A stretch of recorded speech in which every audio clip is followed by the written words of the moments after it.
So this week's a little bit different. I'm actually recording not in my studio back in my home in Vero Beach, Florida, but I'm spending the week visiting my parents in Green Bay, Virginia. If you've been there, that's awesome. If you blink, you've gone past town kind of thing. They have a beautiful 95-acre farm in Virginia.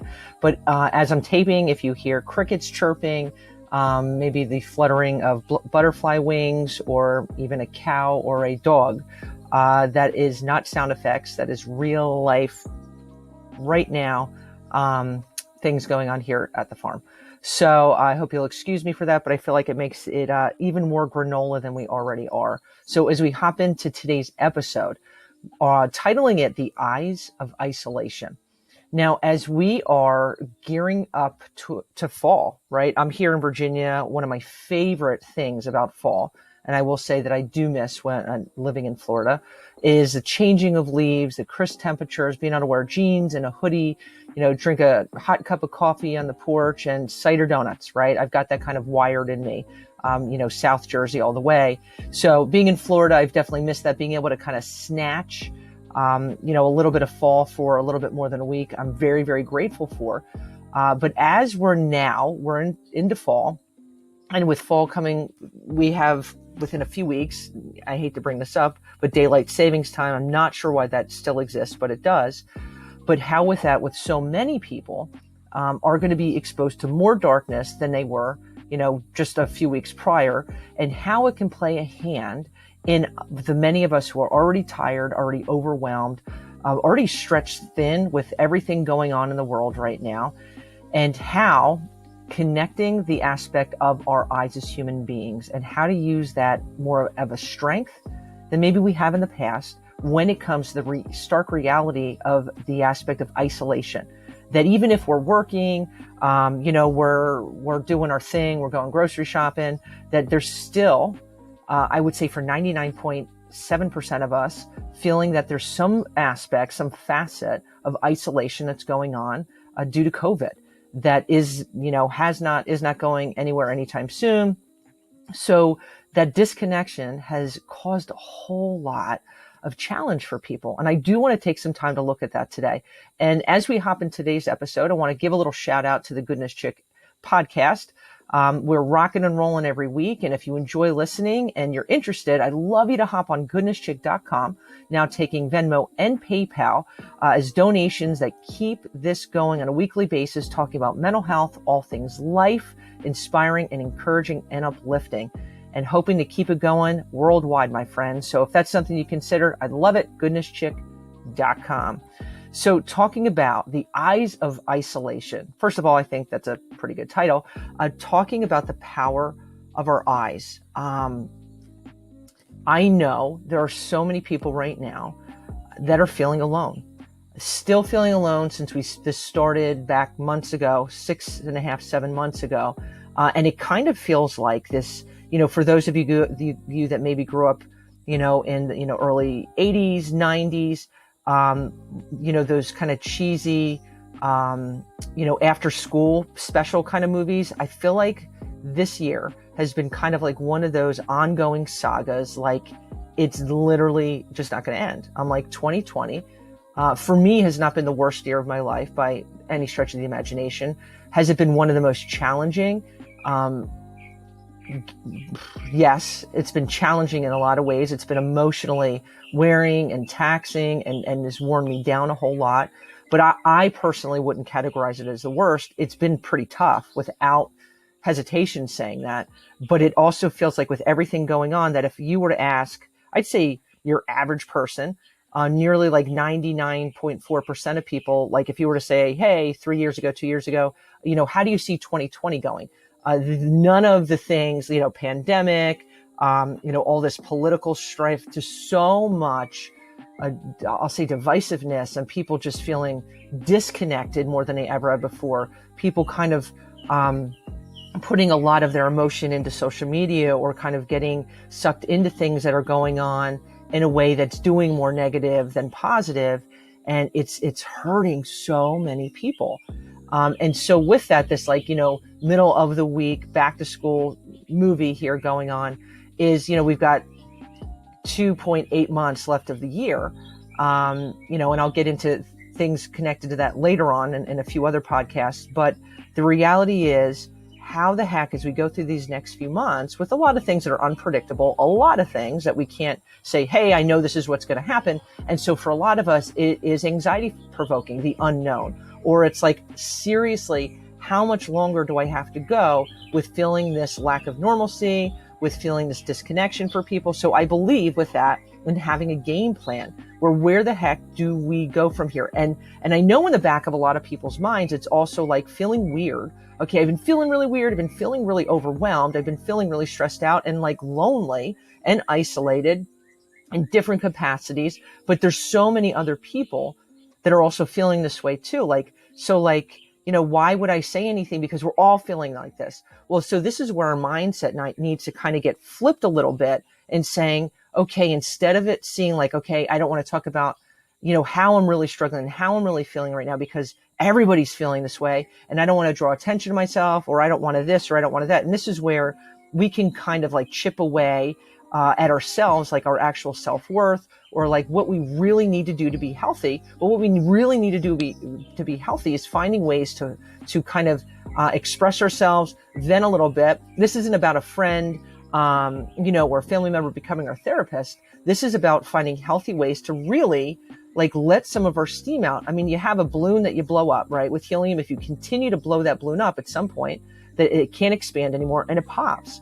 And that's just like us, where we can get over, push to the point of feeling like we're going over the edge, and just where we get snappy, we get sad, we get overwhelmed, and we just lose a sense and a connection of who we really were and who we are intended to be. So where our thinking needs to be, instead of saying, everybody's feeling this way, there's no way I can really reach out to anybody, it's flipping that and saying, okay, if everybody's feeling like this, well, why don't we find strength in numbers? Finding that person maybe you're connected to in your neighborhood, right? A family member or somebody that you work with or a friend, whoever it is, and saying, you know what, I'm not in a good place. How are you doing? And I'm sure many of you are doing that, but sometimes we could say, all right, but we've been going through this now for like 7 months. It kind of feels like the same old rigmarole, right? Well, it is and it isn't, right? Like this craziness of 2020 is still going, and it's not ending to, whenever we know it's ending. But it's still an emotional zapper right now. It's hurting us. It's impacting us. So we need to talk about it. And that collaboration and finding strength in numbers, and this is where it takes a village and community, is so, so, so important. It's so important. And I'm going to get into the aspect of community, in just a few minutes. But this is where it's finding ways to encourage one another, finding ways to just not feel so alone. We as human beings, and this is, I'm going to get into my first point, being the power and the significance of eye contact right now is massive. It's massive. For human beings to not feel connected, to feel a disconnect for such an ongoing period of time, to feel alone, to feel like, okay, isolated, whatever word you want to use, is not how we were intended to function. We are, whether you're an introvert or an extrovert to some capacity, all varying depending on who you are and your makeup, we are social human beings. Like, we're not supposed to be by ourselves, for weeks on end where we're actually seeing people, but we're not connecting with people, is another one right now, right? So, people are wearing masks everywhere we go, grocery store, out, at school. And so with that, because masks, right? I'm not dissing the mask here, cover our expressions, right? We have lost, because we can't, unless you have those clear masks I know those have posed problems or whatever, but you can't see someone smile. You can't see when they're excited. You can't see their joy. And so with that, or when they're upset, it's this literal masking of emotions. And so whether we realize it or not, it has impacted us. Like being able to read people, being able to smile and say hello. And this is where I'm throwing out you when I talk about the eyes of isolation, really making a concerted effort to use our eyes to connect with other human beings right now. Other humans feeling connected. The eyes, one of the quotes, eyes are the windows to the soul. And I believe that, being able to look in someone's eyes. What are they really feeling? What are they really thinking? And obviously, if you see a stranger on the street, you can't read them like a book, but, looking at somebody's eyes really can allow someone to feel connected. It can allow someone to not feel so disconnected, and including ourselves. When it's like making a concerted effort, I'm going to look at everybody, as many people as I can, right? You're walking down the street and there's, 1,500 people. You connect your eyes with somebody and you smile and you say hi and you keep walking, right? This isn't trying to like have you go crazy train looking at everybody, but just that concerted effort to make someone feel like somebody. I know one of the things, when I worked as a SAC counselor, that, I would kind of have reflection times with kids. And I cannot tell you how many times that a student would say, I really knew that teacher didn't maybe remember my name in the hallway, or, when they passed me by, but they said hello. And the difference that it would make, that person smiling, connecting with their eyes. And we have people right now going through things that are really sometimes astronomical. Things like, we have no idea. People really don't know what you've been through, right? We don't know what everyone around us has been through. And so this is where it's interjecting compassion and lots of doses of empathy, and taking time just to say hi. Or if you're like, well, I can't because like I have my mask on and you can't hear anything, right? Well, then it's just trying to make eye contact. And I know so many people right now, they're tired, right? You're overwhelmed. You're just feeling like, what the heck? But if you're tired, if you're not in a good place, something needs to be readjusted. And if you're feeling like so many of us are, that sense of disconnection, what can you do to whatever capacity reconnect? There is power and significance in the eyes. There absolutely is. There is substance in being able to make eye contact with people. I remember sitting when I did a homeless for, 5, 6, 7 years, homeless outreach in Philly, and sitting and talking with a number of people that didn't have homes, and, saying just, how you doing? Da-da-da. Like, and one of their most gutting aspects of just living every day was how many people just literally, it was like they were invisible. They didn't make an effort to, connect, wouldn't like even walk over them or brush into them, whether it was intentional, unintentional, but them feeling a lack of value, a lack of worth. And I remember, just thinking with those conversations, like, nobody should ever, ever, ever have to feel that way. And so fighting, even when we're tired, to make someone feel like somebody. I promise you, over time, when we make it a part of our daily lives, no matter where and who you see throughout the course of your day, making eye contact. And if you're all alone and you aren't seeing people, if you're able to even go outside and go for a little bit of walk where you don't have to see anybody, right? Go up and down your block, or do a circle, around your driveway. We need fresh air. We need sun. If it's getting chilly, wear your jacket.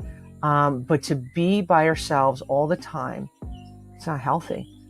And if you're hurting on the other end of it and you're like, I'm around people, but this whole, crazy adjustment of everything, that everything just is still this ongoing sense of just change and being overstretched and just being, kind of crazy train. I'm tired. You still need a sense of human connection. And so it's giving someone a shout out, hey, I'm not in a good place. It's putting on a note card or a Post-it note, I'm going to make eye contact. I'm going to make eye contact. I'm going to make eye contact. And with time, it feels good.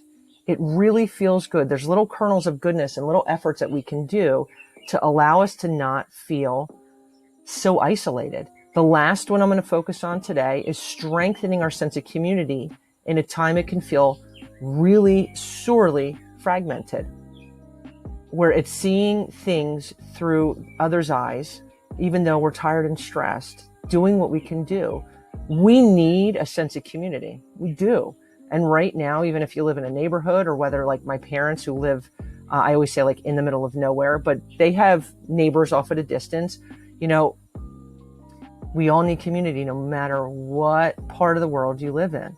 And that community can be 2 people, That community can be 13 people, whatever it is. But this is where accountability comes in and saying, you know what, man, if you're feeling like I'm not in a good place, and even if I'm not saying anything, say, you know what, let's go for a walk, or let's FaceTime, and you'll be in the backyard, and I'll be in my apartment, wherever you are. And that community is really, really, really important. And this is where, if you have 27 seconds, sending somebody a note that is alone and is struggling, kicking a text, making sure I'm going to write this person every day. And it could just be like, thinking of you. I hope you have an awesome day. Little things. Sometimes we can overthink what we actually have to do to make an impact, where it's like, I don't have time to write a letter every week, right? Well, that doesn't need to be a letter every week. Well, text somebody when you can, but maybe putting a reminder on your phone, or sending a postcard, or, send an email. Our exertions, our efforts can be much more of an impact with less effort than we realize. But community is important. And I know a lot of communities right now, to everything is so different between, what's open, what's not open, what jobs are working remotely, or you're, doing hybrid stuff, or you're doing half and half. I don't, everything's crazy train. It's like, flip that upside down and shake it around. Things are crazy, but it's doing what we can do with what we have. So the focus of being aware of the power of our own eye contact, making somebody feel like a somebody, you in turn feeling like a somebody. And on the second one, strengthening our sense of community at a time that we can feel that it's sorely, sorely fragmented. And things, are just kind of like that sponge that, you fill with water. And after a period of time of wringing the sponge and wringing the sponge and wringing the sponge, you could feel like there's nothing left to give. I'm really tired, like that wringed out sponge. I know for a fact of having some form of a game plan is really important when it comes to our mental health. It's really important for us not to feel so sorely isolated, and if you're just like, I have not been okay for a while, reaching out to somebody, knowing counseling, connecting with the right counselor can do amazing, amazing things for your mental well-being. And you have only one you. You have one life. Too often we wait, we drag our feet, or we doubt ourselves or our self-worth. And it's like, well, I'll just do it later. Is it really that bad? Well, if you've been feeling funky for a while, and you just have felt isolated, and you're feeling like I haven't been in a good place for a while. There's virtual counseling if you want to do that. Awesome, easy peasy in your pajamas, or if you're comfortable going and connecting with a counselor in person, to connecting with people that you're connected with, that you've maybe been disconnected, but it's reconnecting and saying, can we talk on the phone? Can we go for a cup of coffee? Can we go for a walk around the park? Whatever it is, fight for yourself, because you are worth fighting for. Isolation is something none of us should be subjected to. It's not what we're wired and created to be. Again, whether you're an extrovert or an introvert, having human contact and human connection, we need it. It's part of us not feeling like we're isolated, part of us not feeling like we have no worth, part of us, being isolated for extended periods of time. We can start thinking in unhealthy ways. It's absolutely the truth. Fight for yourself, my friends. And I'd like to hear back from you. Kick me an email at aaron@goodnesschick.com. I want your feedback. I'd love to hear from you. How are you doing with everything that's going on? What strategies have you implemented and that have been working for you? I want to hear from you. And I hope that you have a wonderful week, and know I'm sending you an abundance of peace, love, and goodness, my friends.